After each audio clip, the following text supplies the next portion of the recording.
Hi, everyone. Welcome back.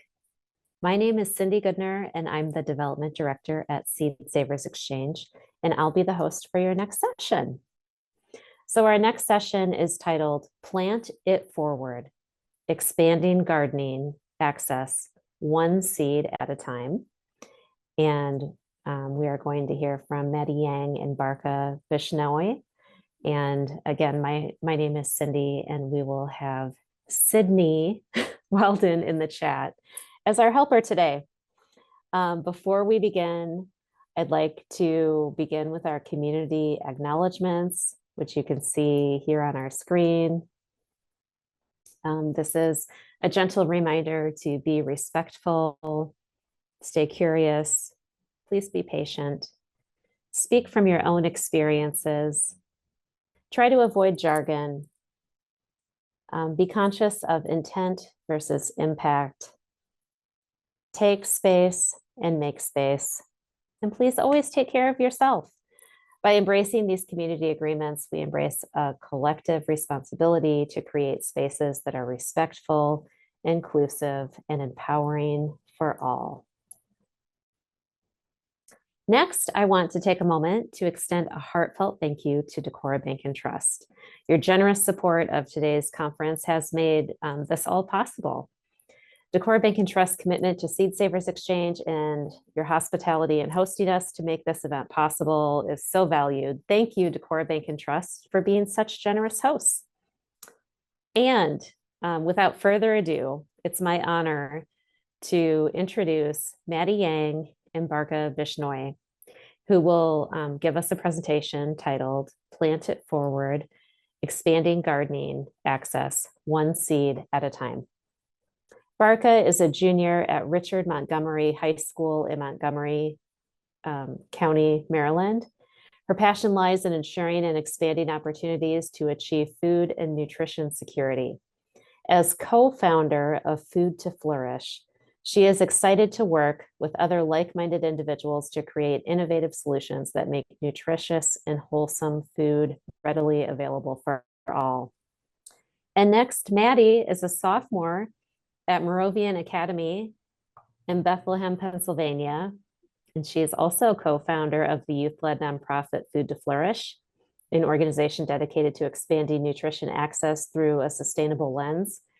She became interested in this field when the USDA deemed her town a food desert. And as an avid gardener and cook, she knew she had to take action. As we've done throughout the day, if you have questions or comments for Maddie or Barkha, please enter them in the chat, and we'll have time at the end for a short Q&A. Maddie and Barkha, thank you so much for being here. I'm so excited for our community to hear your presentation. And I just want to say, as two high school students, I respect that you're engaging in this important work so much, and your futures are bright. So take it away. Thank you so much. All right, I'm going to share now.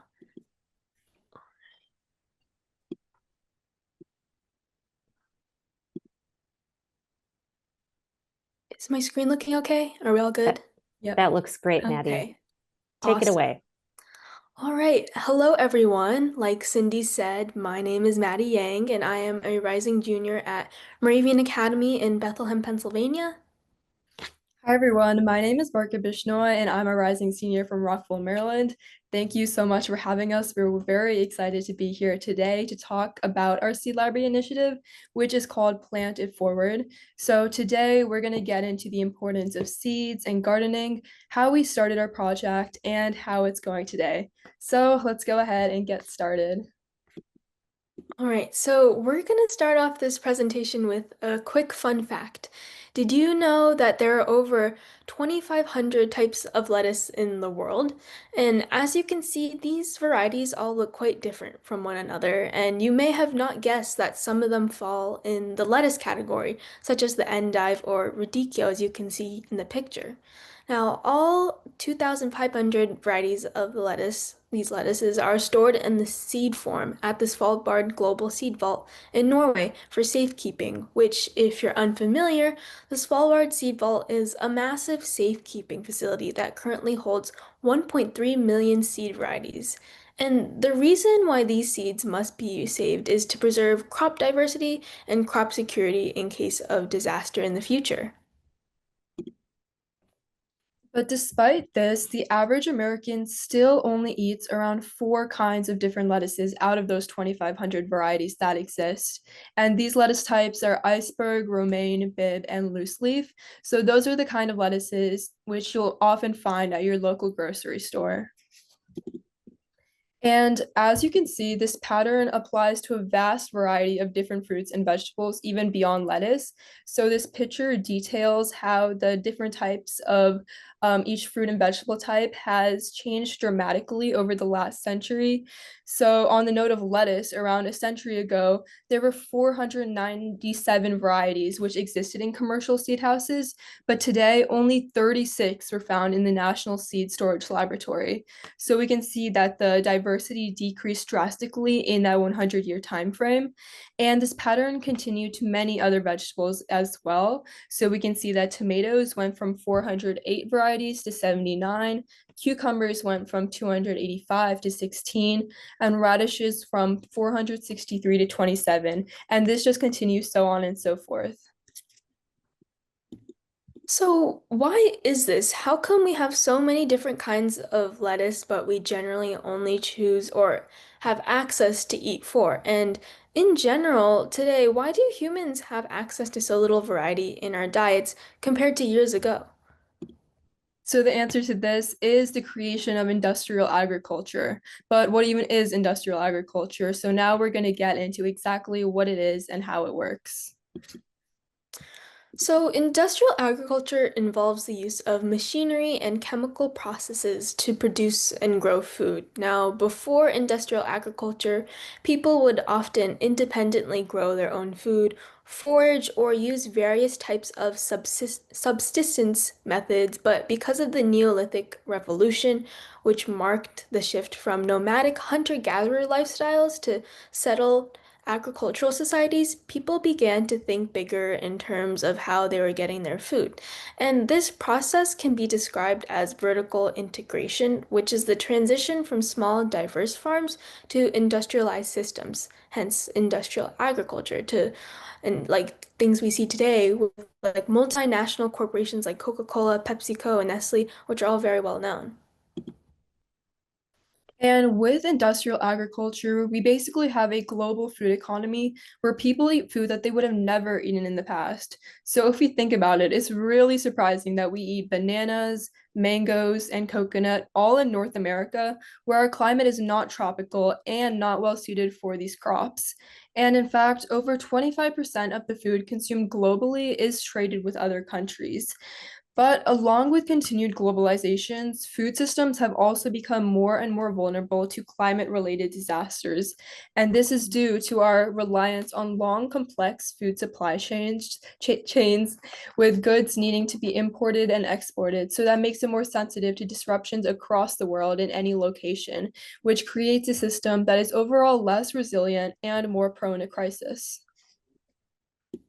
What separates industrial agriculture from regular agriculture or subsistence gardening is that it relies heavily on chemical fertilizers, monocultures, genetically modified crops, pesticides, non-renewable resources like plastics, and factory farms which house animals in inhumane conditions, which are all bad things. And of course, the environmental impacts are extremely significant. Industrial agriculture has some pretty bad effects on our planet, as you can imagine. And this spans across the 3 main categories, which include water consumption, land usage, and greenhouse gas emissions.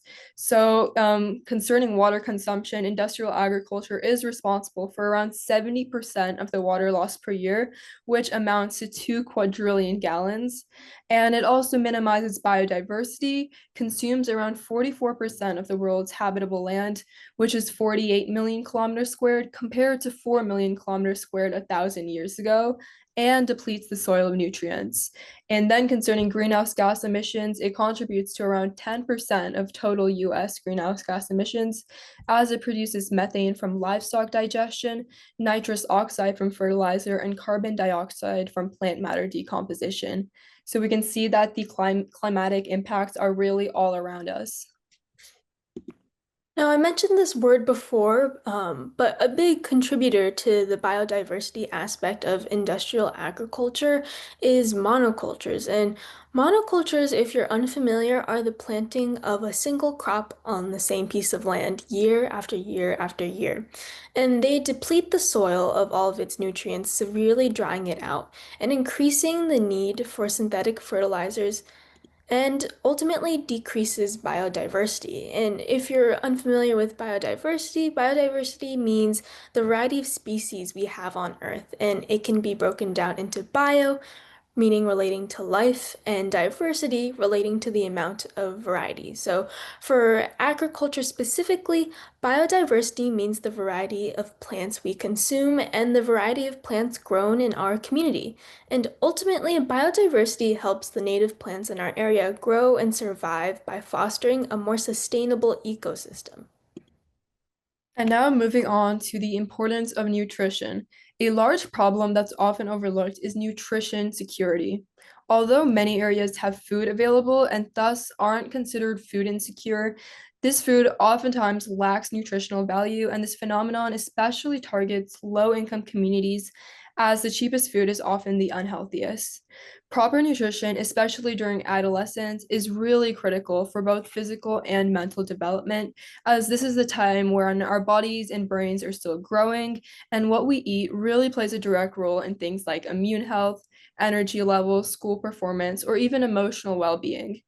But the reality is that access to healthy food is not distributed equally at all, and diet-related illnesses like obesity, type 2 diabetes, and heart disease are far more common in low-income and underserved communities. And these problems are all tied to larger issues like food affordability, geographic access, as well as nutrition education. And the USDA has found that the food insecure households tend to eat fewer fruits, vegetables, and whole grains, as we might expect. And these are the exact type of foods that help prevent these chronic illnesses. So instead, cheaper calorie dense foods that are high in sugar and fats have to become the default because that's the only affordable option in these areas. And over time, this just creates and contributes to a cycle where poor nutrition leads to poor health, which then reinforces other economic and social inequalities. And where you live has a huge impact on what you eat, and it's not always a personal choice. And notably, a food desert, which we're going to begin talking about, is a place where people don't have easy access to affordable, healthy options like fruits, vegetables, and whole grains. And this could be because there are no nearby grocery stores or because transportation is limited. So you can imagine having to take 2 buses just to get to a store with fresh produce. And that's the unfortunate reality for many people across our country. And on the other hand, there are food swamps. So these are areas that may technically have food present, but as I mentioned prior regarding nutrition security, it's overwhelmingly unhealthy. And fast food restaurants, gas station snacks, and processed convenience meals usually dominate the vast majority of the options.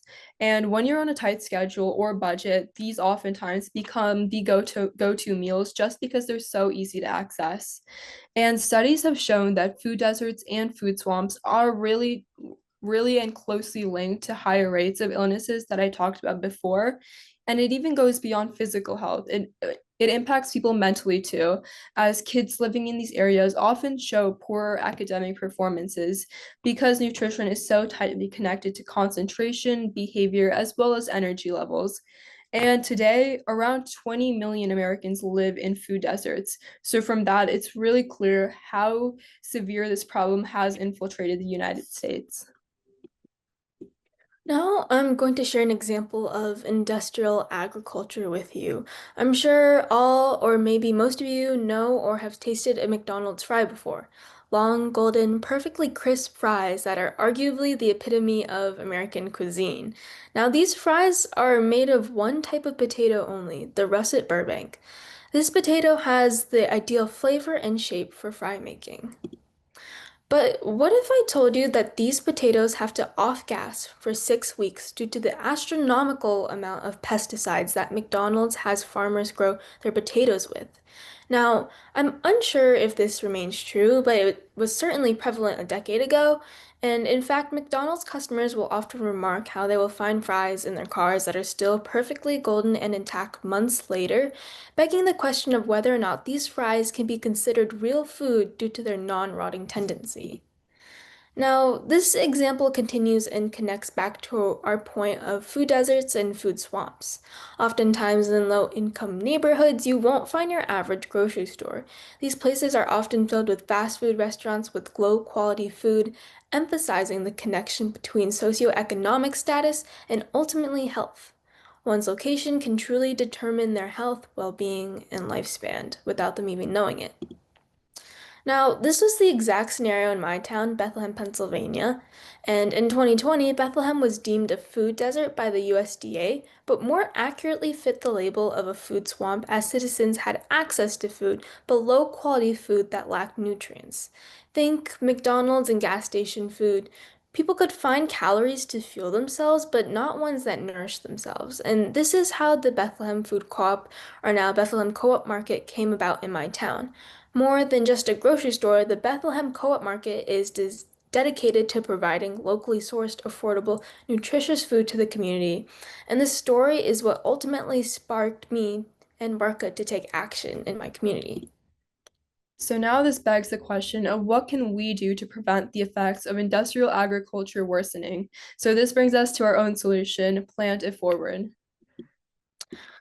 So, Food to Flourish, which my co-founder Barkha and I founded, is a youth-led organization dedicated to combating food insecurity through a sustainable lens. And over the past 2 years, we've done multiple food drives, created a newsletter, designed uplifting cards for food pantries, held a national and an international webinar, created sustainable agriculture curriculums for schools, held food rescue events, published a children's book in December, and most recently started our main project, Plant It Forward, in January.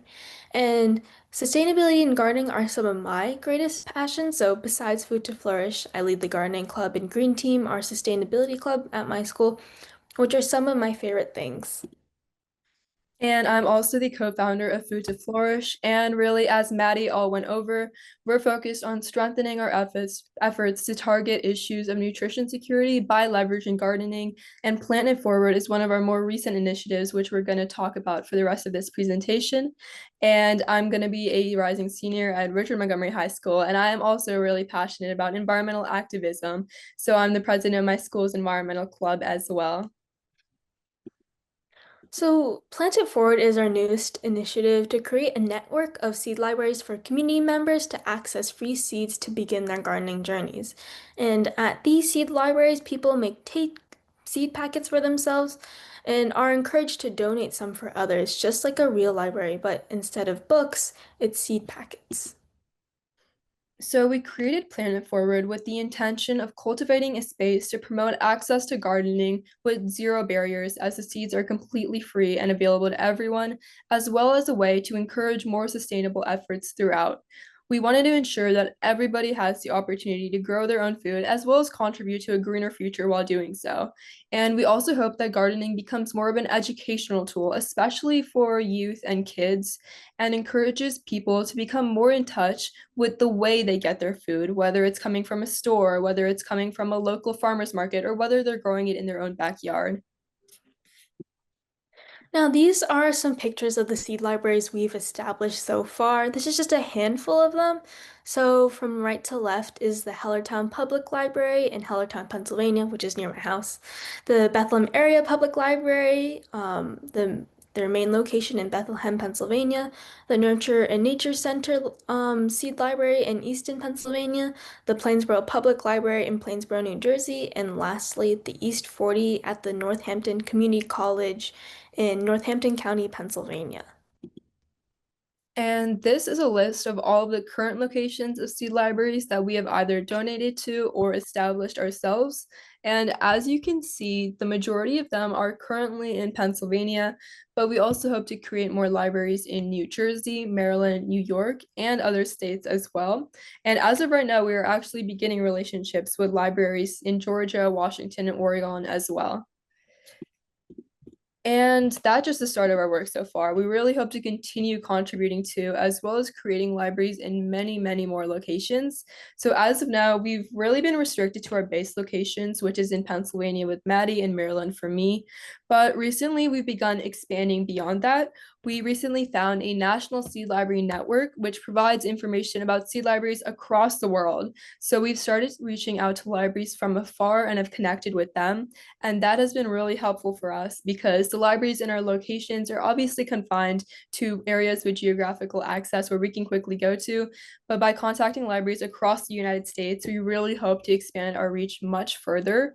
And this website is a really great resource for finding any seed library locations near you, as it stretches across the United States and even beyond. So if you just put your address in there or zoom in on the map, you can see if there's any seed library locations near your house that you can check out, because there's a lot more than even I would have expected on there. Now, we sustain these seed libraries primarily off of grant money and donations, and in total, we have received $3,500 in grant and donation money and have donated 3,002 seed packets, and still have plenty of seeds left that need to be donated. And considering we are only 7 months into this project, we hope to proceed with it at full force to reach a goal of $5,000 in grant money and donations and 5,000 seed packets donated by the end of this year, and absolutely continue this project beyond. So this then begs the question of how do these seed libraries help? But seed libraries can be extremely useful tools for promoting sustainability, as well as fostering a greater sense of community in each of these libraries respectively.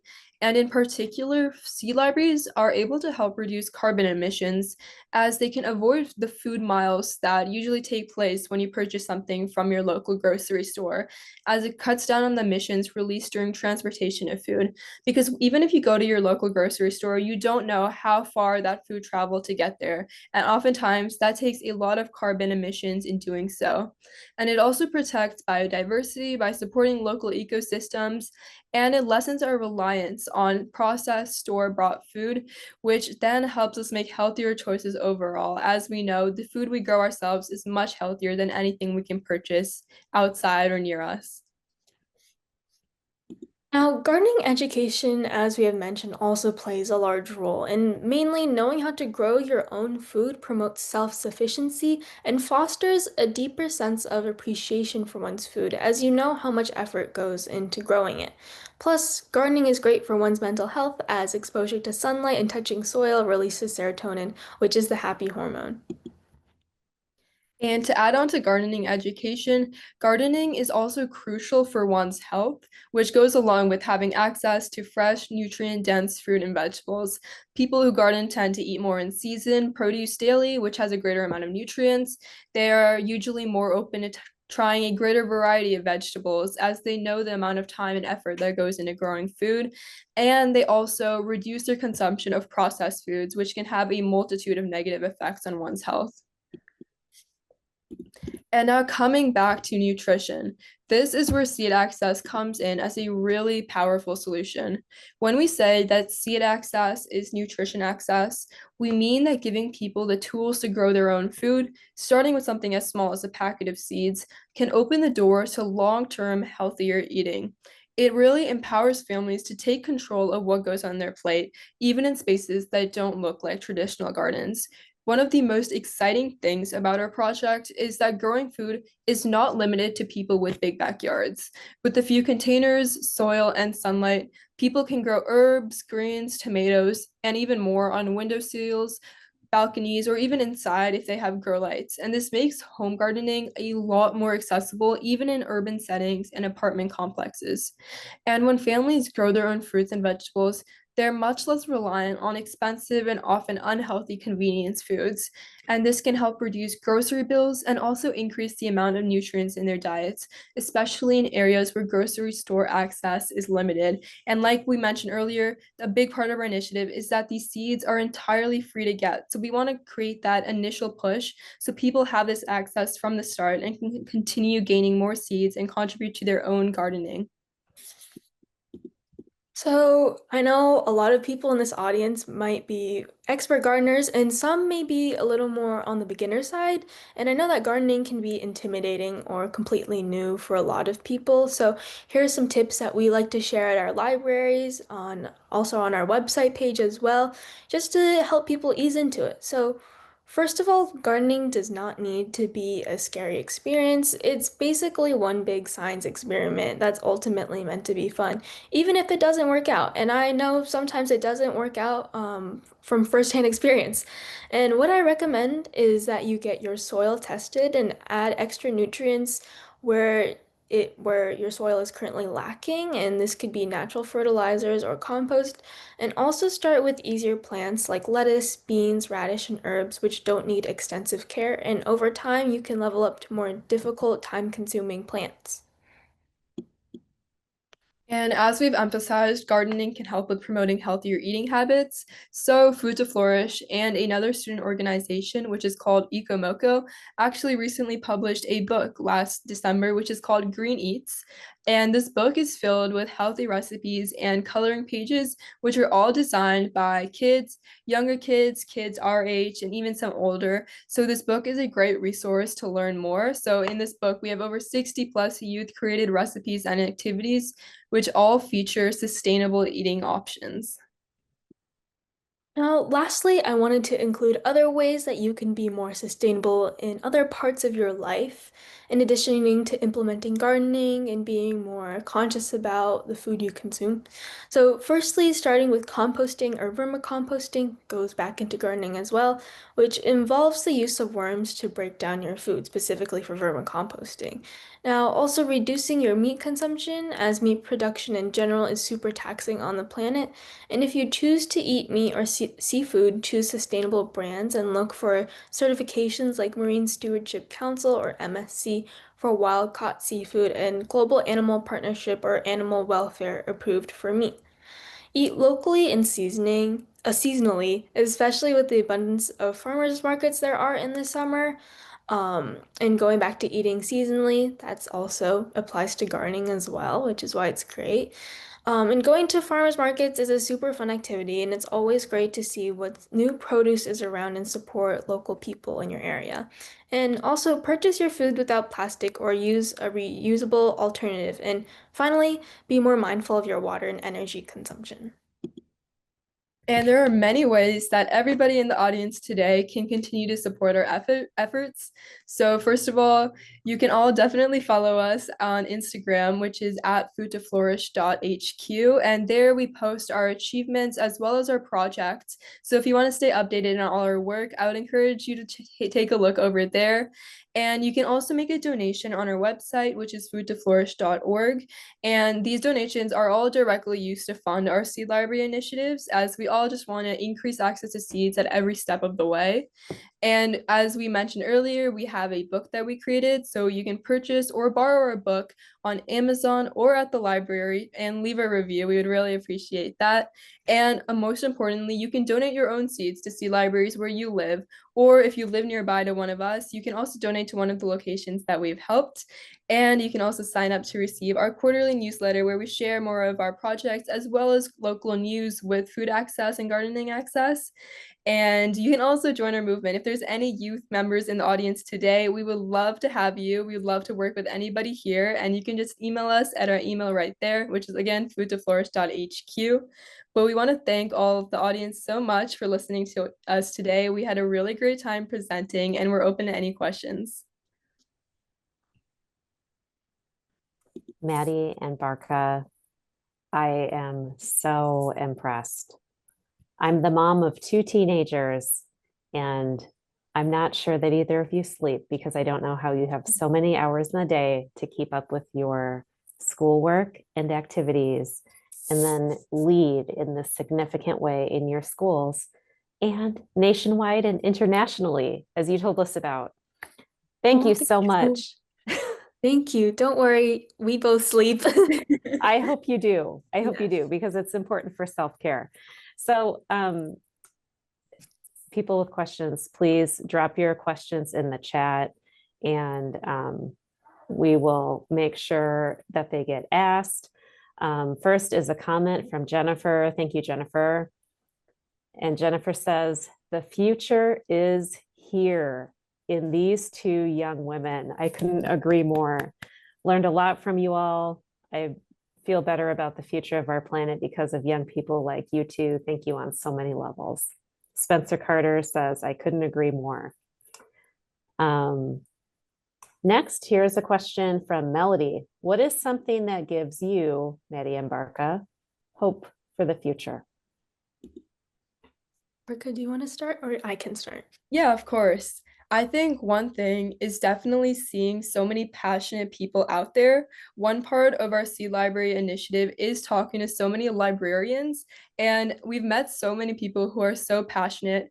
And a lot of these people have started their own seed libraries already. So being able to connect with them and talk about this passion they have for helping people in their local areas gain more seeds and gain more gardening access makes me so much more passionate about it overall too. And I love to learn more about all of these people, and knowing that all these efforts are already there, it makes me so much more excited to continue contributing. Yeah, for me, it's definitely, like Barkha said, talking to the people in my community, the librarians and the people who have been using our seed libraries before, because it's really fulfilling for me. Like, I had this one experience where I think it was like a young child who had like specifically had like a letter filled with money. It was only $3 like set aside for as a donation to the seed libraries, and that was really touching for me, that people care, young people care, and want to be involved as well. Great, thank you. Julie says, Maddie and Barkha, thank you. I'll pass your contact information into like-minded young people. Thank you, Julie. Amy says, you give us hope. What you are doing is beautiful. Here's a question from Megan. What tips would you have for youth who want to get their local libraries or community centers to support a seed bank? I would say, honestly, the most important thing is just reaching out to them. That's how we've started all of our libraries. We just send an email out to all these people, or one in person if they're nearby. And I think that's the biggest thing, because I think I didn't really realize how many people would be interested in this until we started emailing and talking to all of these librarians. And then you get a lot of answers back. And I think one thing is that many of these libraries, they just don't have the tools necessary to support these seed projects. So I think that's one reason some might be hesitant. But of course, if you have your own way of supporting one, or if you want to mention Food to Flourish, we would be more than happy to support any seed library across the United States. So knowing that these libraries have funds already available to do that, I think that helps ease the burden a lot. So if you just send an email out, tell them that we have the money for seeds. We just want to make a community place where people can come and gather and take them and donate them. I think that kind of makes the process a lot more easier. Yeah, definitely. I second that. Like some libraries we've reached out to, like have like blossoming seed libraries and they have plenty of seeds. Other seed libraries that we've reached out to definitely need the help. And so seeing just a simple email can really take you forward a whole lot. Wonderful. Heidi says, thank you for your inspiring work. Jennifer asks a question. How did you both meet and start working together? So we both met because we realized online actually, because we realized that we had similar interests. We both wanted to start an effort to reducing food insecurity. Like I said, like my town suffers from that specifically, and so that's a personal issue for me. And Barkha had a similar idea, but since then, honestly, our idea has strayed a bit towards that. We definitely focus on food insecurity, but now we add that we focus on it through a sustainable lens, and which is something very important to both of us. Like we've talked about, we both lead clubs at our school dealing with the environment, and so our two passions, independently, that now that we've come together, have really fueled that. Wonderful. It sounds like you both know a little bit about gardening. How did you learn to garden? Well, for me, for one of my birthdays, I got a hydroponics set.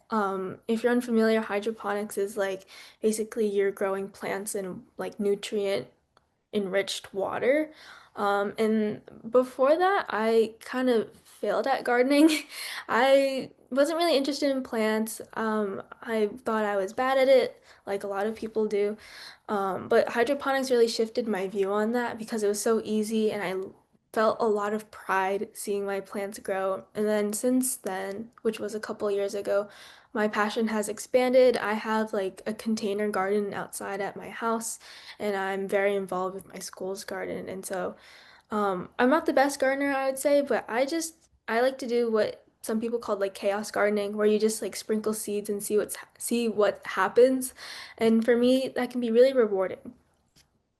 Yeah, I think for me too, I'm definitely not the best gardener either, but I think I grew up around it a lot. My dad really has a big passion for gardening, so around my house, that's just something I've had all my life. There's like tomatoes, strawberries, raspberries, like we have so many different fruits and vegetables outside in our garden. So I think throughout my life, I've just seen that. I've always eaten food that came from right outside our yard. So I think growing up in that environment, and I'm also vegetarian, so I think that's another nutritional aspect and environmental aspect that's also drawn me a lot toward it.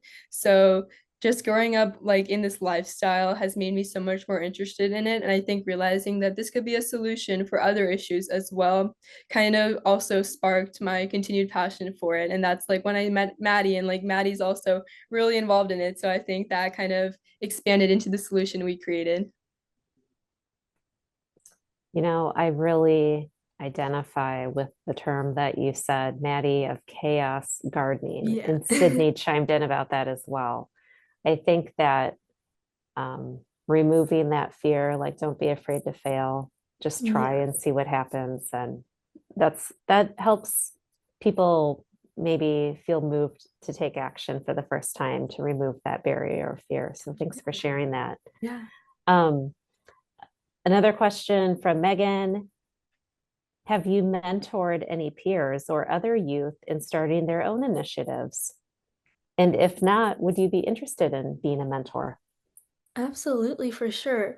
We haven't directly, I guess, mentored any youth with starting their own initiative, but we have worked with like younger kids, kids our age, with like our webinars, like we talked about, providing Mhm. free educational opportunities for kids, to learn from like adults in the fields. Like at our webinars, we had people from the USDA, we had a local professor near me, people like that who are so gracious in sharing their knowledge has been really important. But with starting, with helping someone start their own initiative, not exactly, but we would absolutely be open to that for sure. Yeah, and also our team is fully comprised of youth. So that's like a big part of us working with other youth, and all our stuff is just like youth facing and directed for youth as well. So I think we definitely would love to get involved with more people, whether they're helping us support our projects or we're helping them mentor them. That would also be something we'd be super interested in, because really we're just trying to connect with more people who have the same passions as us. And that's something that I think both Maddie and I care a lot about. Hmm. Yeah, we have. Forgive me. Oh, Oh, go ahead, sorry. Maddie. Go ahead. Yeah, oh, sorry. We have like 25 other volunteers that help us out, provide ideas, help with our newsletter that we have, social media, etc., who all, like Barkha said, we all share the passion for helping our communities with food insecurity in the environment. So yeah. So if you haven't already, please hop on the Food to Flourish website. Um, Sydney had dropped that in the comments earlier. You will see these 25 student volunteers, but I love that you have volunteer titles that are very professional for all these student volunteers. And what year was Food to Flourish founded? When did you get organized officially? Oh, I believe it was 2023. I think it was in my sophomore year and Maddie's freshman year. yeah. So right now I'm a rising senior. So that's like about a year and a half ago, I believe. Yes. I think we're coming up on our 2-year anniversary like this month or next Yeah, it month. might be. It might I be. think it might be this month, actually, yeah. Cheers to 2 big years. You have gotten a significant amount of work done, a network established, and many people engaged, all while you were full-time students. Yeah. Thank you. Yeah, I just continue to be impressed. So Maddie and Barkha, thank you so much. I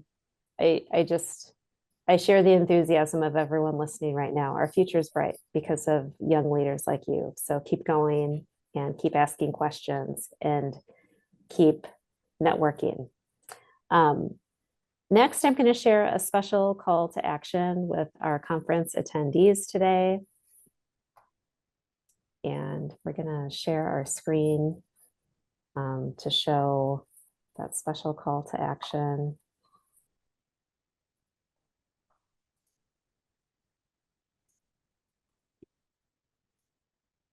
Here we go. We've mentioned a few times today, this is a special year. Seed Savers Exchange is celebrating 50 years of joining in community with our networks of saving and sharing heirloom garden seeds. So in this special 50th anniversary year, I encourage you to hop on our website and check out some special 50th anniversary merchandise. We have special seeds from our collection, garden tools. The 50th anniversary mugs that you see are each unique and handmade, microwave and dishwasher safe. If you live in our local Midwest region, you can use a special code VC 2025-10 to receive 10%. Oh, excuse me, you can use that online. Everybody can use that 10% off your order with code VC 2025-10, and please shop at seedsavers.org. Maddie and Barkha, thanks again. I appreciate you. And thanks for staying with us, everyone. We are going to be joined next by Jamie Hansen to hear about special work happening with our orchard management. So hang with us and we'll be back soon. Thanks so much. Bye-bye. Thank you so much. Thank you so much for having us. It was great presenting. Thank you.